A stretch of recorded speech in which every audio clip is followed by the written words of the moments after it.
जय श्री शनि देव। अगर आपकी कुंडली में शनि की साढ़े साती भैया या जीवन में लगातार परेशानियां चल रही हैं, तो आज की यह पवित्र शनिवार शनि देव व्रत कथा आपके लिए अत्यंत शुभ और कल्याणकारी है। पूरी श्रद्धा और विश्वास के साथ कथा को अंत तक अवश्य सुनें। मान्यता है कि ऐसा करने से शनि देव प्रसन्न होकर अपने भक्तों के सभी कष्ट दूर करते हैं। तो आइए सच्चे मन से श्री शनि देव का स्मरण करते हुए कथा का शुभारंभ करते हैं। पौराणिक कथा के अनुसार एक बार स्वर्ग लोक में सबसे बड़ा कौन? इस प्रश्न पर सभी 9 ग्रहों में वाद विवाद हो गया।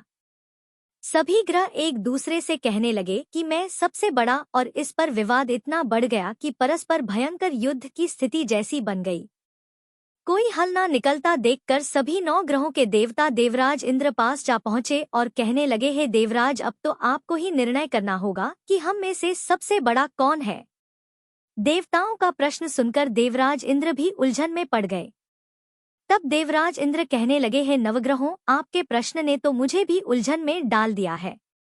मैं इस प्रश्न का उत्तर देने में असमर्थ हूँ।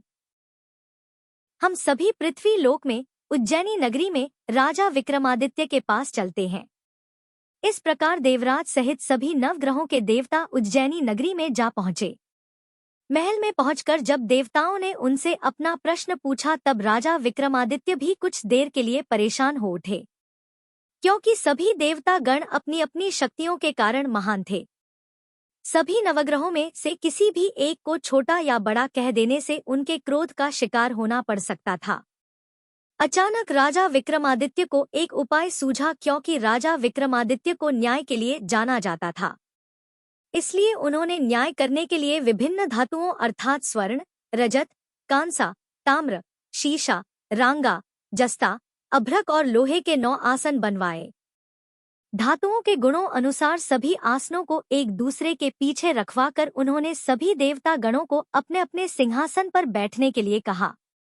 देवताओं बैठने के बाद राजा विक्रमादित्य ने कहा, आपका निर्णय तो स्वयं हो गया। जो सबसे पहले सिंहासन पर विराजमान है वही सबसे बड़ा है। राजा विक्रमादित्य के निर्णय को सुनकर शनि देवता ने सबसे पीछे आसन पर बैठने के कारण अपने आप को छोटा जानकर क्रोधित होकर कहा, हे राजा विक्रमादित्य, तुमने मुझे सबसे पीछे बैठाकर मेरा अपमान किया है। तुम मेरी शक्तियों से परिचित नहीं हो। मैं तुम्हारा सर्वनाश कर दूंगा।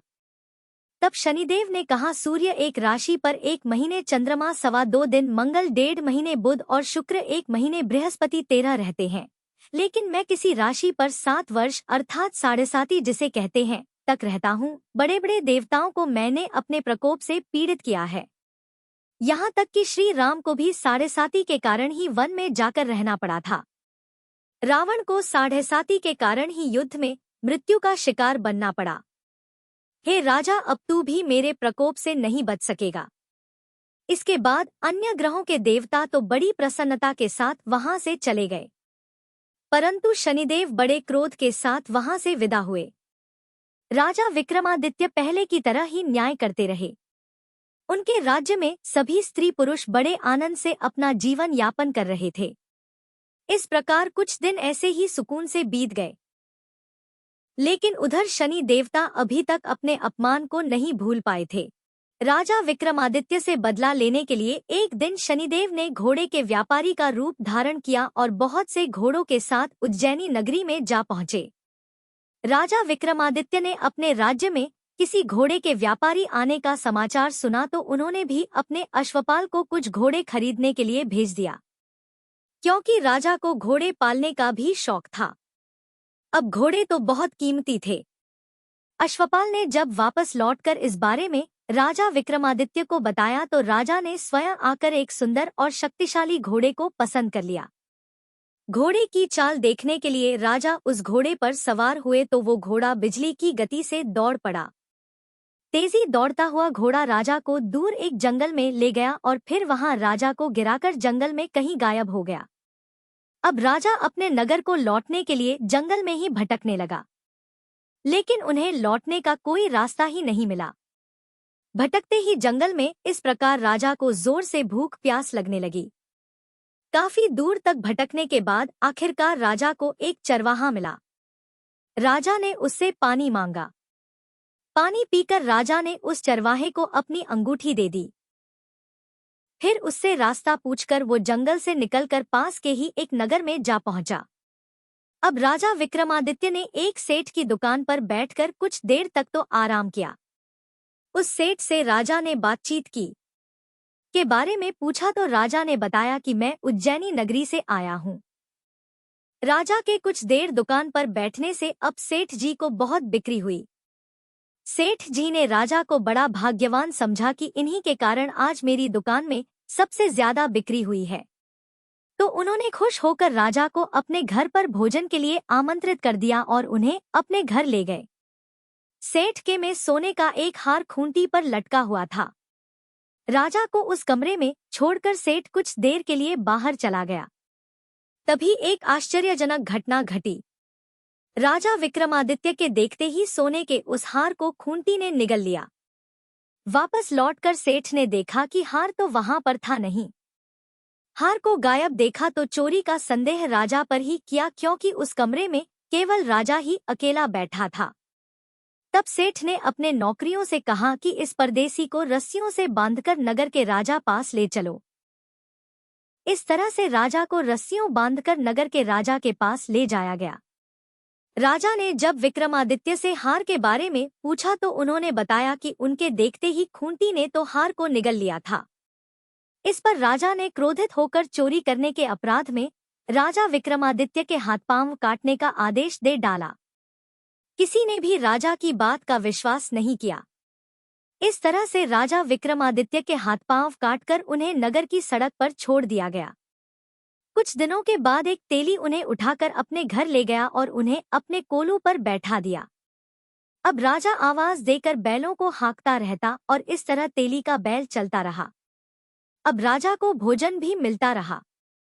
शनि के प्रकोप की साढ़ेसाती पूरी होने पर वर्षा ऋतु प्रारंभ हुई। अब एक दिन राजा विक्रमादित्य रात को मेघ मल्हार गा रहे थे कि तभी नगर के राजा की लड़की राजकुमारी मोहिनी रथ पर सवार होकर उस तेली के घर पास से गुजरी। जब उसने मेघ मल्हार सुना तो उसे बड़ा अच्छा लगा। दासी को भेजकर गाने वाले बुला लाने के लिए कहा। अब दासी ने लौटकर राजकुमारी को अपंग राजा के बारे में सब कुछ बता दिया। राजकुमारी उसके मेघ मल्हार से बहुत मोहित हुई। अतः उसने सब कुछ जानकर भी अपंग राजा से विवाह करने का निश्चय कर लिया। राजकुमारी ने अपने माता पिता से जब यह बात कही कि वह एक अपंग से विवाह करना चाहती है तो वे हैरान रह गए। रानी ने मोहिनी को समझाया, बेटी तेरे भाग्य में तो किसी राजा की रानी को ना लिखा है, फिर तू उस अपंग से विवाह करके अपने पांव पर कुल्हाड़ी क्यों मार रही है। लेकिन राजकुमारी ने अपनी जिद नहीं छोड़ी। जीत पूरी कराने के लिए उसने भोजन करना छोड़ दिया और अपने प्राण त्याग देने का निश्चय कर लिया।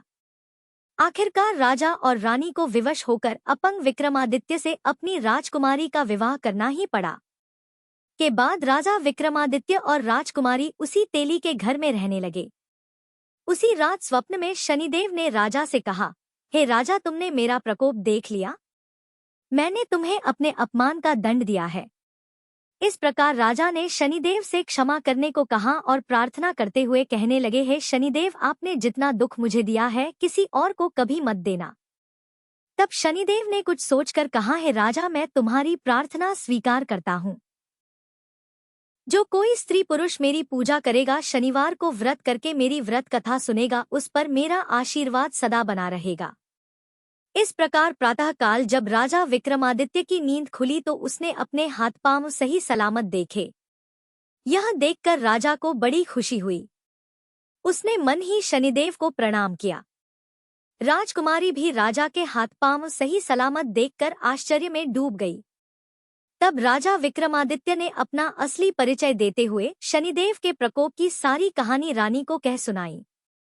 सेठ जब इस बात का पता चला तो वह दौड़ा दौड़ा तेली के घर पहुंच गया। राजा के चरणों में गिरकर क्षमा मांगने लगा। राजा ने उसे क्षमा कर दिया, क्योंकि यह सब तो शनिदेव के प्रकोप कारण हुआ था। सेठ राजा को अपने घर ले गया और उन्हें भोजन कराया।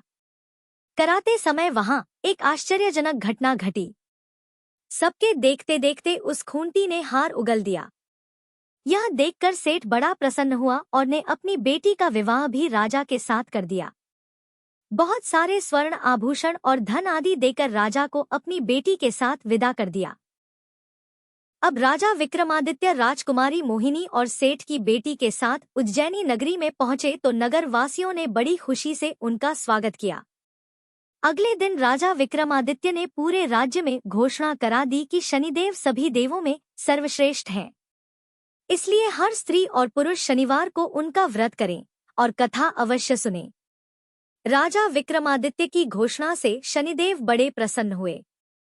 शनिवार का व्रत करने और व्रत कथा सुनने के कारण सभी लोगों की मनोकामनाएं शनिदेव की कृपा से पूरी होने लगी। सभी लोग बड़े आनंद पूर्वक रहने लगे। बोलिए शनि देवता की जय।